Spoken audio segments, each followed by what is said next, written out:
কোরআনে মাত্র একজন সাহাবীর নাম আছে, 25 জন নবীর নাম আছে, একজন সাহাবীর নাম আছে, তার নাম যায়েদ ইবনে হারেসা। কোন সূরায় আছে এটা বলে দিব না, খুঁজে বের করুন।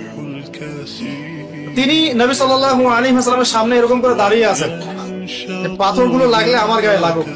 তারপরেও নবী সাল্লাল্লাহু আলাইহি ওয়াসাল্লামের মাথা মোবারক, তারপরে যে থুতনি, হাঁটু, এগুলোতে পাথর লেগেছে।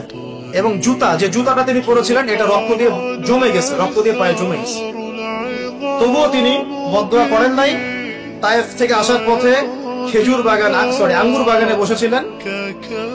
আঙ্গুর বাগানে বসা অবস্থায় মালাকুল জিবাল এসেছে, পাহাড় পর্বত নিয়ন্ত্রণকারী ফেরেশতা, সাথে জিবরাইল আলাইহিস সালাম। তারা এসে বলছেন, ইয়া রাসূলুল্লাহ, আপনার সাথে যে আচরণ করা হয়েছে আমরা দেখেছি, আল্লাহ দেখেছেন। আপনি যদি দোয়া করেন, আপনি যদি চান, আমরা দুই পাহাড়ের মাঝখানে এদেরকে ফেলে পিষে দেব।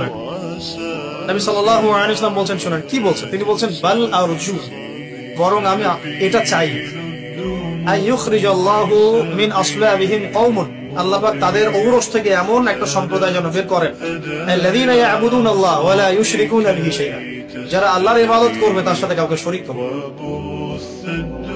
এটা আমাদের নবীর চরিত্র, তার ক্যারেক্টার, তার সবর।